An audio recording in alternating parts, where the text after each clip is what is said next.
Pagdating sa geopolitics, there are two things that you have to keep in mind. First of all, geography shapes national security needs and therefore your foreign and defense policy.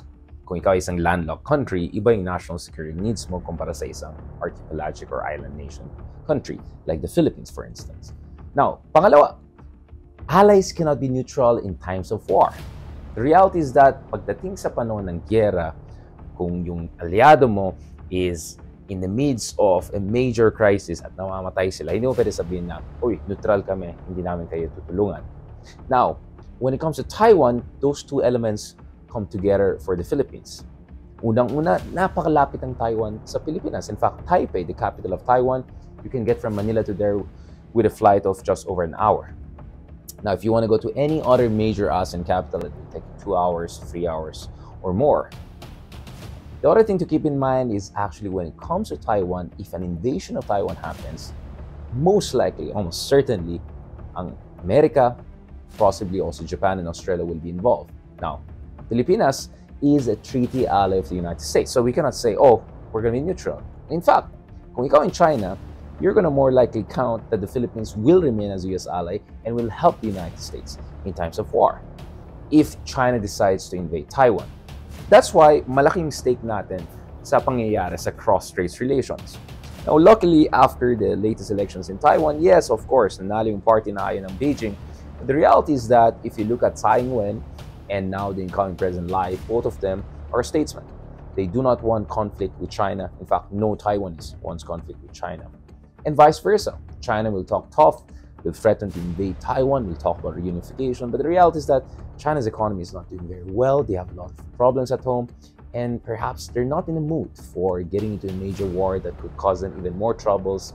And look at what happened in Ukraine. Russia got pretty schooled. So probably, instead of Taiwan more worrying about becoming Ukraine 2.0, China is worrying about being Putin 2.0. Now, having said all of that, ano dapat ang gagawin ng Pilipinas ngayon?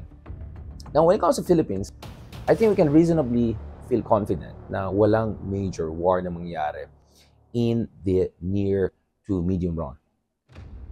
So ano dapat ang gagawin natin for our own national interests?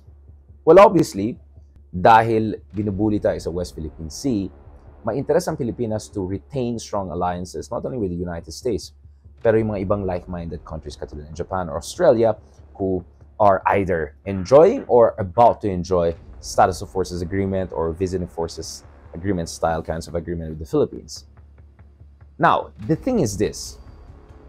Pagdating sa West Philippine Sea, pag nakita mo, China is becoming more aggressive towards the Philippines because ang basa ko dyan is they're worried that the Philippines is getting more and more involved also in the Taiwan question. Bakit kamo?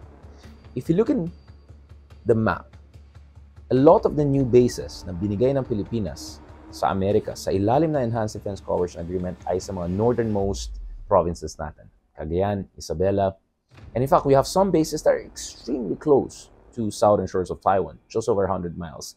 Think about, for instance, Mavulis.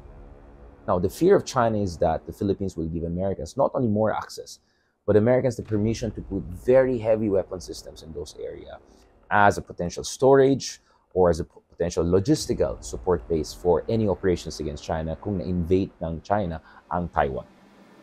So that means China is paying very, very close attention to the Philippine policy towards Taiwan.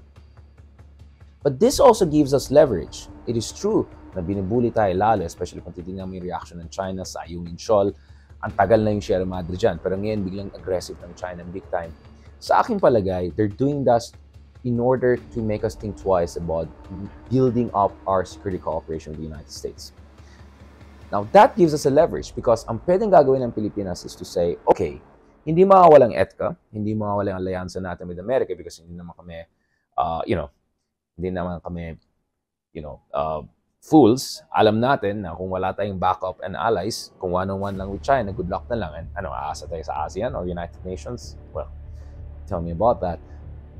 But, ang pwede gagawin ng Pilipinas is this. Sasabihin niya, kung medyo ayos-ayisin mo dyan sa West Philippine Sea, medyo wag mong masyadong, magbuli ng next level, hayaan mo kami na, quietly fortify our presence dyan sa Ayungin Shoal, yung Sierra Madre, and potentially also dyan sa, sa Pag-asa Islands, among others. Then siguro, hindi namin papayagan ng mga Amerikano na maglalagay ng pinaka-advanced weapon systems nila dyan malapit sa Taiwan, HIMARS, Patriot missile systems, or huge number of soldiers. So these are the things na pwede adjust ng Pilipinas and could be part of a quiet diplomacy negotiation with China. So in short, hindi tayo dapat against diplomacy. We should be against a diplomacy that is bara-bara and comes from a position of weakness. The Philippines should have diplomacy with China, but it has to come from a position of strength. And I think the Taiwan issue gives the Philippines some significant leverage when we're dealing with China. And that's how we think about diplomacy. It's not about war kaagad or diplomacy and submission. It's about smart diplomacy and dealing with your rivals or enemies from a position of relative strength, or at least not so much weakness.